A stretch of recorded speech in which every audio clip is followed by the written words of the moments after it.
Red Deer City birding trails. Another new one is Adopt a Stream, and that will be delivered through Kerrywood Nature Centre. But Don Wales worked, it's an incredible amount of work on this, and that's a new one this year.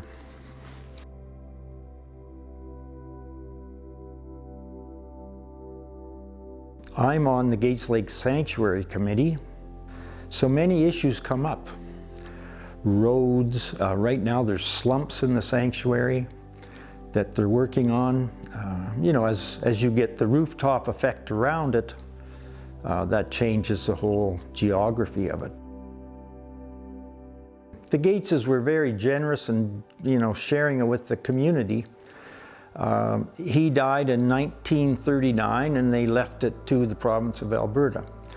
But there was a lot of, the people of Red Deer always had a real commitment to this place.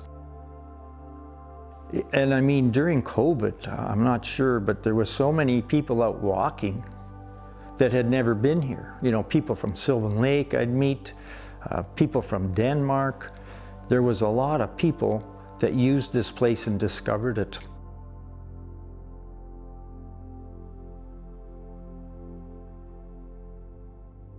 It's a migratory bird sanctuary, which was the first federal one in Alberta. They've done inventories on how many ungulates are in there, how many moose are in there, especially on the other side. June 20th of 2016, we had a sheer wind, it's called. And I mean, that took out the whole south end of Climax spruce. And I think between 1,500 and 2,500 trees.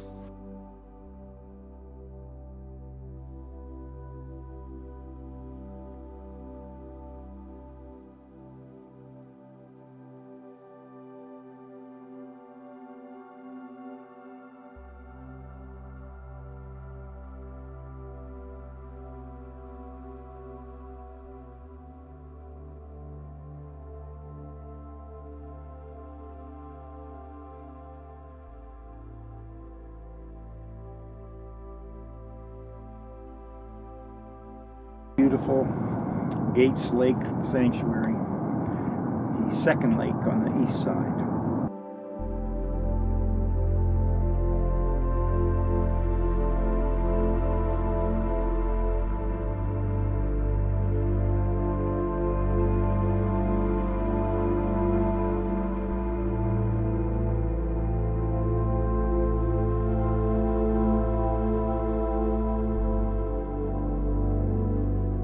And it is in the middle of the city, and always was a very special place in the middle of the town or the city.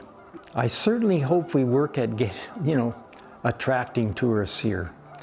I'm not sure how that goes lately, but it's, and see this place, because when you walk around it, you'll realize no place has a sanctuary like this.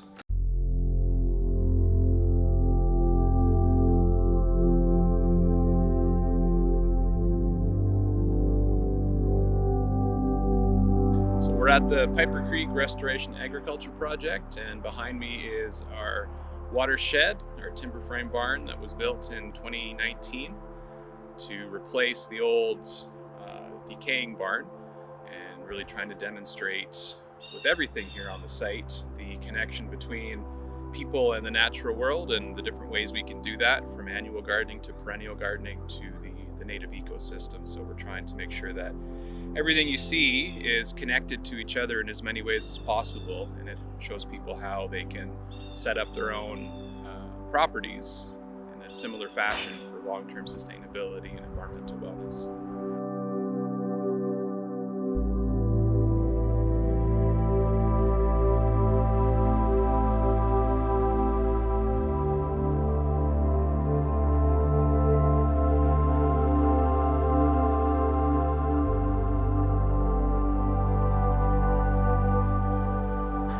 In around 2009, the city annexed the land and removed a lot of the agricultural buildings to be replaced by the community garden spaces. And so it became another addition to the city's successful community gardening program.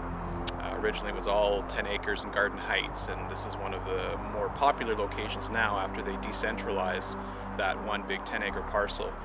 So since 2009, it's been a highly subscribed community garden space, and in about 2013, 2014, Parks Department approached Rethink Red Deer and asked if we were interested in collaborating on some food forest installations. And the city had an environmental accident with a PCB spill that reached the Red Deer River, so they were fined $50,000 by Environment Canada, which got put into the Environmental Damages Fund. So we saw the crisis as an opportunity and partnered up with the Red Deer River Naturalists to apply for the funding, and got all $50,000 to be spent over 5 years on a lot of restoration work out here.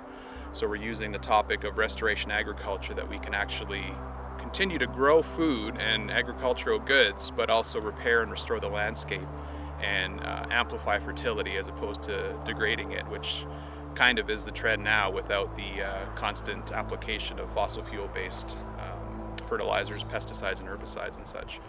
So we're very successful here with the pilot, and working with groups like Trout Unlimited, Ducks Unlimited, Agroforestry Woodlot Extension Society, the Watershed Alliance, lots of really good organizations.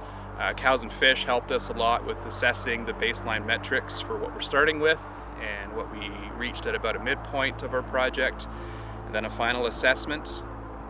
And since those 3 metrics were completed, the beavers have repopulated the landscape here, and we're seeing quite a lot of dramatic change to the creek riparian area and recharge of the formerly dry oxbow, and really just nature being unrestrained works to fix any kind of damage or problems that humanity may have inadvertently created in pursuit of economy, basically.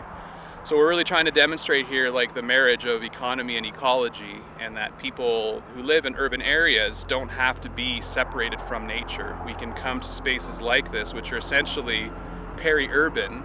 This one particularly is tucked between an industrial park and a landfill, so it's quite unique, but it's close enough to where people live that they can come here on a really easy schedule, and it's not a long commute to get here, see what's happening, get inspired, take some ideas back home and apply it where they live, so that we essentially are creating sustainability at our very back door. And with the last now 10 years roughly of work, we're seeing quite a lot of successes, lots of challenges too. Nature does like to insist on things being done a certain way, and the more we are out of alignment with that, the more work we have to put in to maintain our designs. So the more we can come here, observe and interact with what nature's already doing, learn to see the patterns and the connections between all the elements of what's going on in a place like this, and really become literate in seeing, essentially, is what's the best lesson to be learned out here. Alongside all that, of course, is the great activity with the community gardening space, so people are obtaining a yield from having a community garden. That's always important too. Putting in a lot of energy and effort doesn't go very far for motivation if you're not getting something in return. So it's great to have that annual gardening connected to the perennial systems we've installed in the form of a food forest, these raised bed boxes, our pollinator garden, an eco buffer, and all the riparian plantings we've installed over the years that the beavers have taken advantage of, or changed the landscape, and we'll hopefully see survival in a lot of those plantings, but accept any losses if the overall gain is to create more wetland and ecosystem services. So it's pretty cool to be seeing the change over the last 10 years and being able to document that, not just in the anecdotal sense, but photos and videos, documentaries, and really garnering a lot of attention, and hoping that we can replicate the work we've done here in other areas around the city, inspire other communities as well, and even with the barn behind me, break a Guinness World Record for world's largest insect hotel, which would have a lot of great credibility and tourism attraction attached to it as well. So it's not only ecological development here, but economical as well, in the sense of turning those tourism dollars into local wealth and prosperity.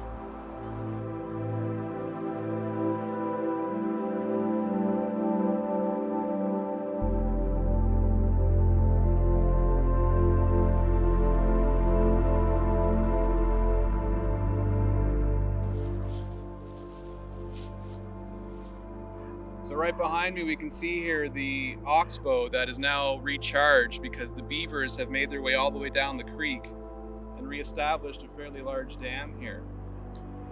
Further behind me you can see how the creek used to look in contrast, and it's quite different because behind the dam, of course, is where all the water has been collecting, and it stretches all the way back to the concrete plant over in the industrial park.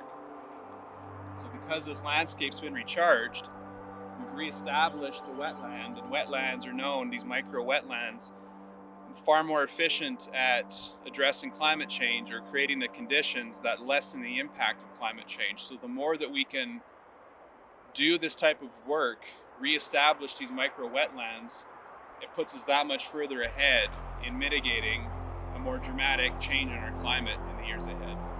So that's why this work is so important.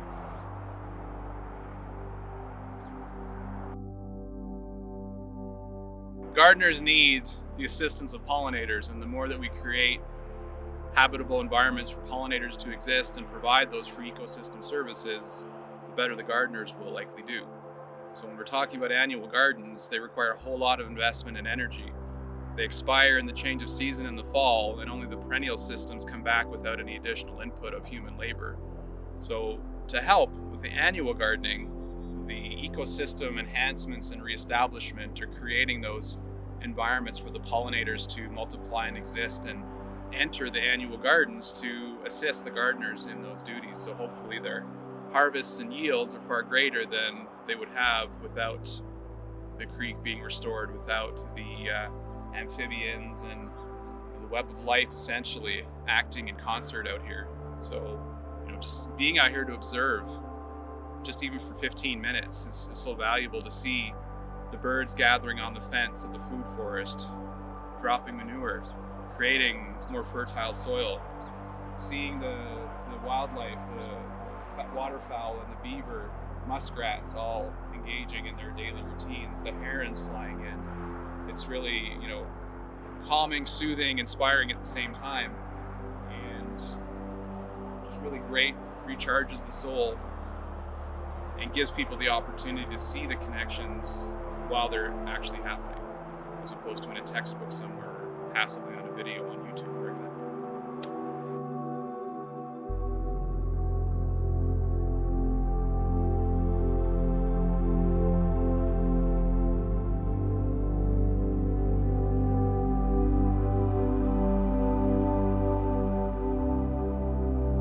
Before the community gardens were replaced or placed here, it was an intensive livestock operation. So the livestock, cows and other grazers, I think, were just allowed to freely move through the landscape. And that's just common agricultural practice. But the impact it has on the creek, for example, is a sloughing bank, more sediment, is just creating less optimal habitat for the amphibians, the fish, the balance of system in an ecosystem dynamic that is required for the environment to be healthy.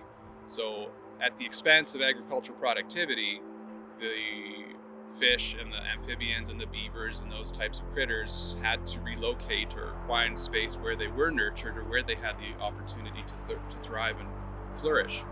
So it's simply just observing, interacting with those dynamics and finding the common ground between them, because those ecosystem services provide us the resources we need that we otherwise have to provide ourselves.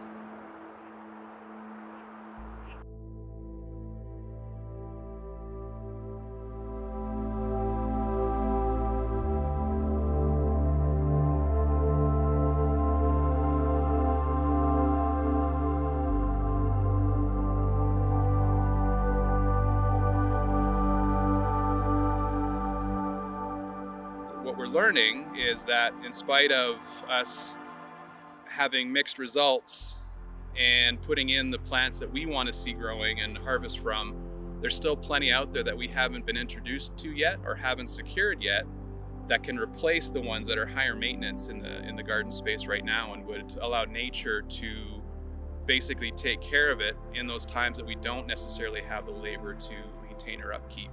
So buffalo berry and Saskatoon, and these are all common plants to where we live, but not so common in our diet. So it's, becoming familiar again, reintroducing, reestablishing those relationships with those particular plants, and continuing to identify other ones that we may not even be aware of.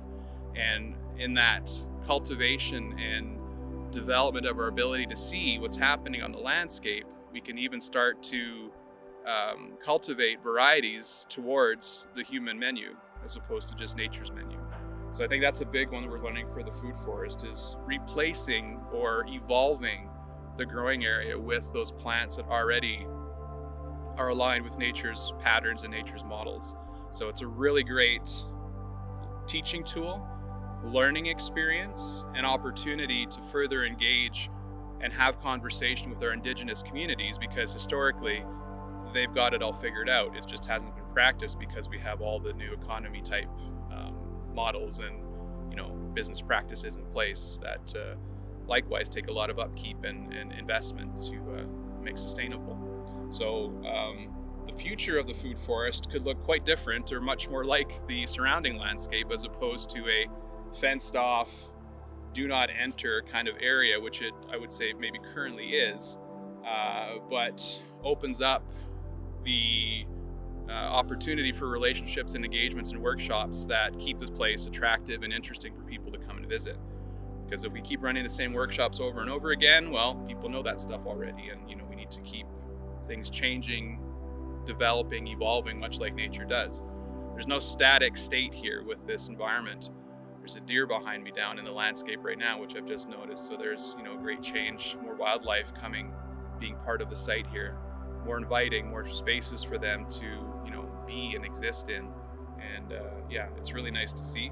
And I'm hoping that we can incorporate more of our city's trail system out here on a year-round basis, so it doesn't just close out to the public at the end of the growing season, but that we have perhaps cross-country ski trails, snowshoeing opportunities, the solstices and the equinoxes, those points of the season where the seasons change can be taken advantage of to do programming out here. And let's be in outdoor space year-round, not huddled up in the house just trying to avoid the cold, but embracing those experiences because of what we learn and what we can use in those different opportunities to further develop the space here, keep it engaging and attractive and interesting